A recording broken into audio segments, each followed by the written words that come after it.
Hello everyone. तो स्वागत है आपका अपने यूट्यूब चैनल साइंस विल में। और आज हम लोग केमिस्ट्री का जो थर्ड चैप्टर है धातु और अधातु का टॉप 20 एमसीक्यू सॉल्व करने वाले हैं। और ये जो है आपका पार्ट 3 वीडियो है। तो आइए शुरू करते हैं।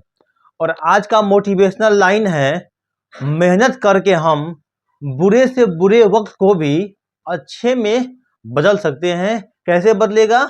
By doing hard work. कठिन परिश्रम करके हम अपने बुरे वक्त को भी अच्छे में बदल सकते हैं। आइए शुरू करते हैं। क्वेश्चन नंबर 41 क्या कहता है?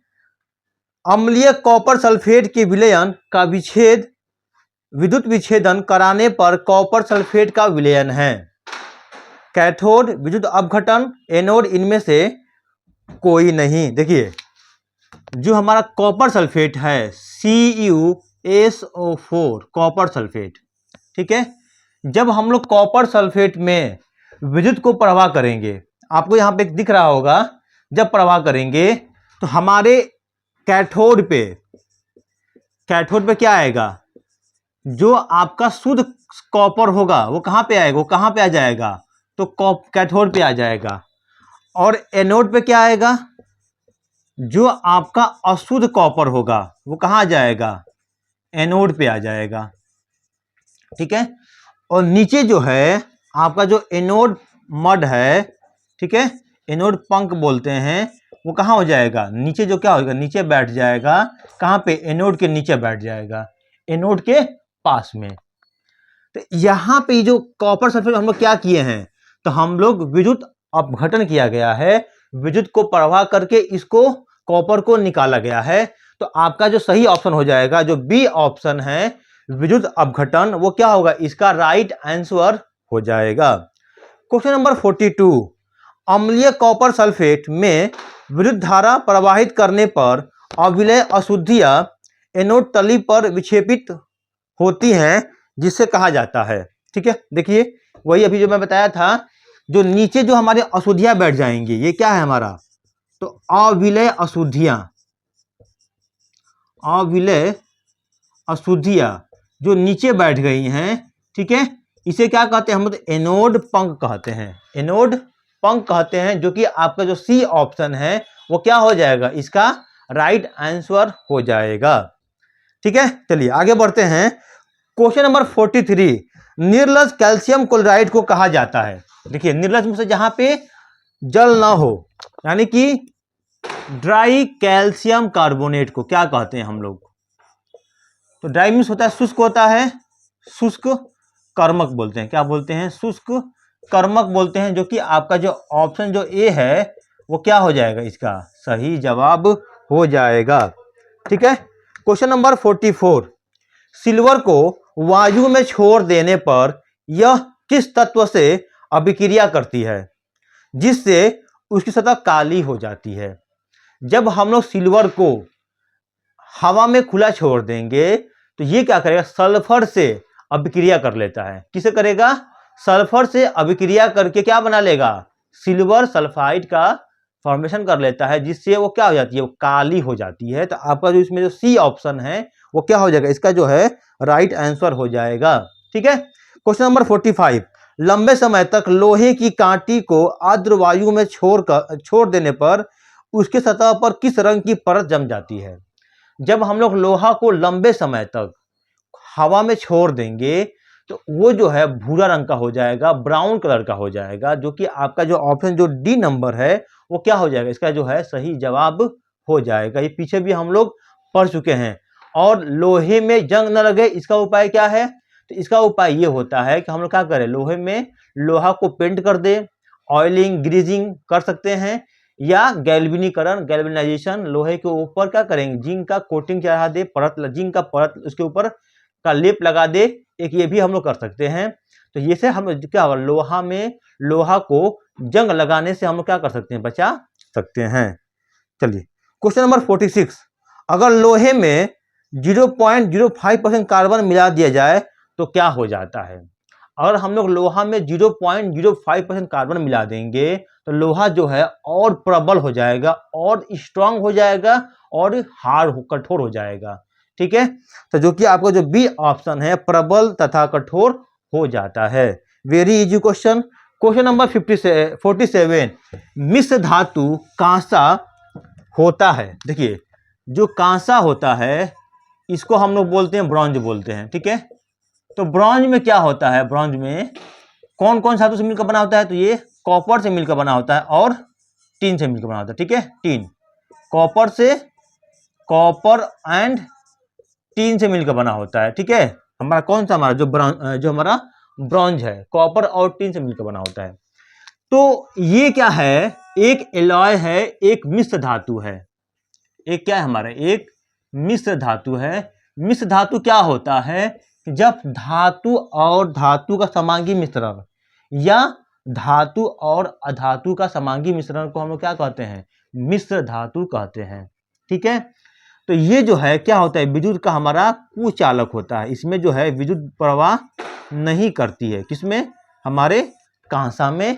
तो जो आपका जो ऑप्शन जो ए है ये क्या होते हैं, विद्युत के कुचालक होता है। क्वेश्चन नंबर 48, धातु के ऑक्साइड जल में घुलकर क्या बनाते हैं। Very easy question. देखिए क्या है क्वेश्चन नंबर 48, धातु के ऑक्साइड, जब धातु जो है किससे अभिक्रिया करता है, पानी से अभिक्रिया करता है, जल से अभिक्रिया करता है, तो ये बनाता है धातु, ये बनाता है धातु, क्या बनाता है, ऑक्साइड बनाता है, ठीक है।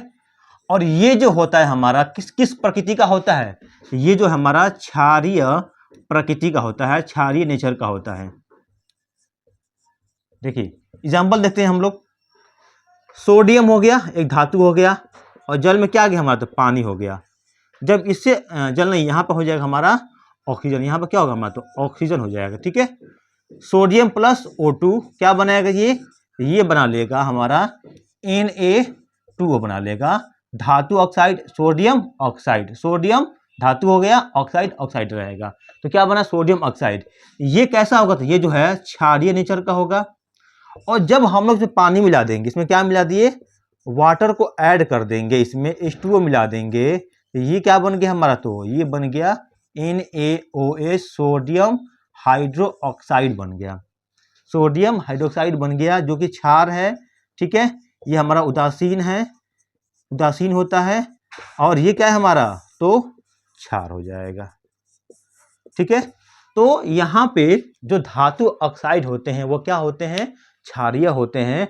आपका जो बी ऑप्शन है वो क्या हो जाएगा, 48 का सही जवाब हो जाएगा। क्वेश्चन नंबर 49, धातुओं के ऑक्साइड को क्या कहा जाता है। धातु के ऑक्साइड को क्या कहते हैं हम लोग, तो क्षार होते हैं। इसका आंसर हो जाएगा जो आपका जो ए ऑप्शन है वो क्या हो जाएगा, 49 का सही जवाब हो जाएगा, ठीक है। क्वेश्चन नंबर 50, धातुओं के ऑक्साइड जल में घुलकर बनाते हैं। देखिए अब यहाँ पे अधातु हैं, ठीक है। क्वेश्चन में धातु लिखा है, वहां पे आप लोग अधातु समझेंगे, ठीक है। अधातु ऑक्साइड, जब अधातु किससे अभिक्रिया करे, O2 से, ऑक्सीजन से, तो ये बनाता है हमारा अधातु ऑक्साइड बना लेगा, ठीक है। देखिए एग्जांपल में C+O2 ये क्या बना लेगा, तो CO2। और जो अधातु ऑक्साइड होगा ये कैसा होगा, ये हमारा, तो ये अम्लीय होगा। ये कैसा होगा, तो हमारा अम्लीय होगा। यहाँ जो CO2 है वो कैसा होगा, यहाँ पे तो अम्लीय हो जाएगा। और जब हम इस CO2 को कहाँ पे मिला देंगे, पानी के साथ मिला देंगे, H2O से अभिक्रिया करा देंगे, तो ये बना लेगा H2CO3, date is called carbonic अम्ल बोलते हैं, कार्बोनिक अम्ल बोलते हैं, ठीक है। एक अम्ल हो गया, जो एक क्या है, एक हमारा दुर्बल अम्ल होता है। ये कैसा अम्ल है, तो हमारा दुर्बल अम्ल होता है, दुर्बल अम्ल है, ठीक है। तो जब अधातु ऑक्साइड जल से अभिक्रिया करता है तो क्या बनाता है, ये अम्लीय बनाता है। तो आपका जो क्वेश्चन नंबर 50 है इसका आंसर क्या हो जाएगा, जो कि आपका ए ऑप्शन है अम्ल, वो जो है इसका सही जवाब हो जाएगा। क्वेश्चन नंबर 51, निम्न में से कौन सी धातु तार के रूप में उपलब्ध है। कॉपर, मैग्नीशियम, कैल्शियम और लेड। देखिए जो कॉपर होता है ये क्या होता है, कम सक्रिय होता है, कम सक्रिय होता है और हमारे टेबल में नीचे होता है। तो कॉपर का प्रयोग जो है हम लोग तार में करते हैं, ठीक है। तो इसका आंसर जो है आपका जो ए ऑप्शन है वो क्या हो जाएगा, सही जवाब हो जाएगा। क्वेश्चन नंबर 52, कौन धातु है जिसका दहन चमकदार श्वेत ज्वाला के साथ संपन्न होता है। ये क्वेश्चन हम लोग पीछे भी कर चुके हैं, यहाँ भी मैं आपको एक्सप्लेन कर देता हूँ। जब हम लोग मैग्नीशियम को जलाएंगे, इसको जब हम लोग मैग्नीशियम रिबन को जलाएंगे उससे पहले इसको हम लोग सैंड पेपर से क्लीन करते हैं। क्लीन इसलिए करते हैं क्योंकि इसके ऊपर एक लेयर जम जाती है मैग्नीशियम ऑक्साइड की। उस लेयर को हटाने के लिए हम लोग सैंड पेपर से क्लीन करते हैं और फिर क्या करेंगे, O2 के प्रेजेंस में इसको जला देंगे। ये बन जाएगा हमारा MgO। क्या बन जाएगा, ये हमारा मैग्नीशियम जो है ऑक्साइड बन गया। तो जो मैग्नीशियम ऑक्साइड होता है जब ये जलेगा, इसका जो ज्वाला होगा, तो ज्वाला कैसा होगा हमारा, तो श्वेत रंग का होगा, व्हाइट कलर का हो जाएगा। और जो इसका अवशेष बचेगा जलाने के बाद, जो हमको अवशेष प्राप्त होगा वो भी कैसा होगा हमारा, तो श्वेत रंग का होगा, ठीक है। उसके बाद ये कौन सी अभिक्रिया है, तो ये जो है हमारा एक संयोजन अभिक्रिया है, कॉम्बिनेशन रिएक्शन है, संयोजन अभिक्रिया है। यानी कि जब दो पदार्थ आपस में, जब दो या दो से अधिक पदार्थ आपस में मिलकर एकल पदार्थ का निर्माण करते हैं उसे क्या कहते हैं, संयोजन अभिक्रिया कहते हैं। आई होप आप लोगों को समझ में आ गया होगा।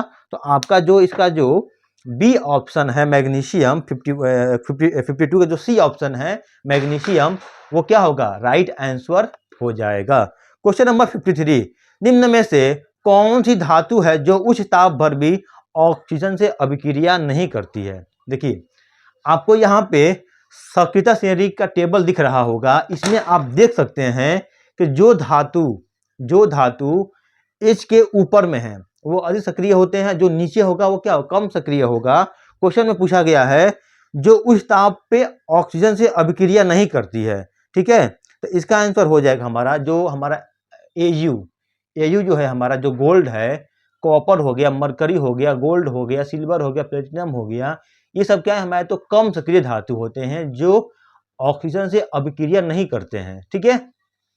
तो आपका सही ऑप्शन क्या हो जाएगा, जो सी ऑप्शन है 53 का, वो क्या होगा, राइट आंसर हो जाएगा।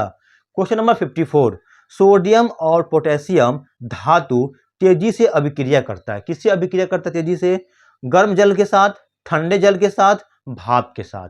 देखिए जो सोडियम और पोटेशियम होते हैं ये क्या करते हैं, ठंडे जल के साथ अभिक्रिया करते हैं। जो का आपका जो बी ऑप्शन है वो क्या हो जाएगा, आपका सही जवाब हो जाएगा, ठीक है। क्वेश्चन नंबर 54, निम्न में से कौन सी धातु जल में डालने पर तैरने लगता है। ऑप्शन है पोटेशियम, मैग्नीशियम, कैल्शियम, इनमें से सभी। इसका आंसर हो जाएगा इनमें से सभी।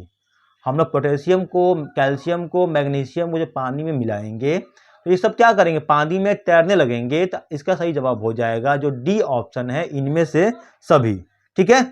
क्वेश्चन नंबर 53, अगर किसी मिश्र धातु में एक धातु पारा है, ठीक है, क्या है, मरकरी है, पारा है, तो इसे क्या कहते हैं, पारद मिश्र धातु, जिंक मिश्र धातु, अमलगम कहते हैं या आयरन मिश्र धातु कहते हैं। देखिए एक अमलगम क्या होता है, अमलगम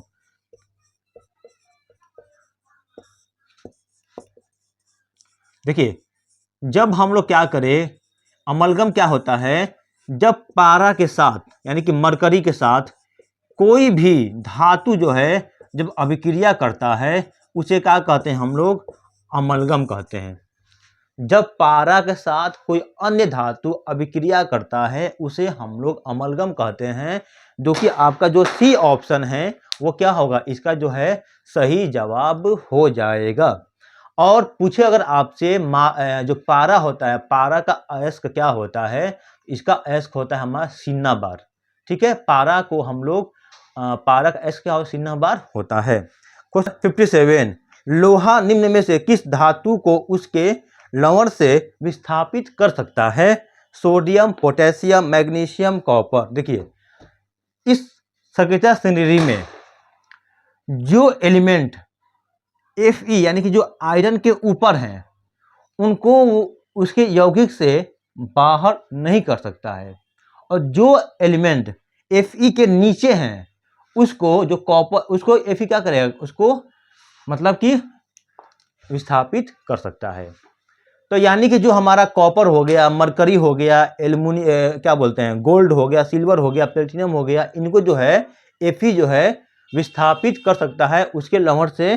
तो आपका इसमें जो डी ऑप्शन जो है कॉपर, क्योंकि मैग्नीशियम, सोडियम, पोटेशियम ये Fe के ऊपर होते हैं, इनको विस्थापित नहीं कर पाएगा। ठीक है, तो डी ऑप्शन क्या हो जाएगा, आपका सही जवाब हो जाएगा। सॉरी, क्वेश्चन नंबर 58, सल्फर के अयस्क का क्या नाम है? तो सल्फर के अयस्क का नाम क्या होता है? तो सल्फाइड होता है, जो कि आपका ए ऑप्शन क्या हो जाएगा, सही जवाब हो जाएगा। क्वेश्चन नंबर 59, इस्पात में कितना परसेंट कार्बन होता है?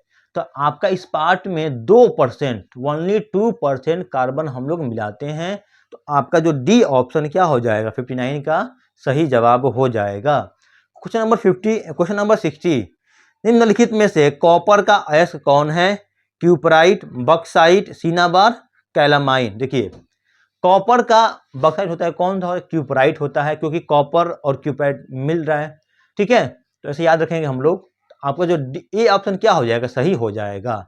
ठीक है, अब आप लोग कितना आप लोगों ने सही किया आउट ऑफ 20 में कमेंट बॉक्स में बताएंगे। ठीक है, thank you so much for watching my videos. Have a great day.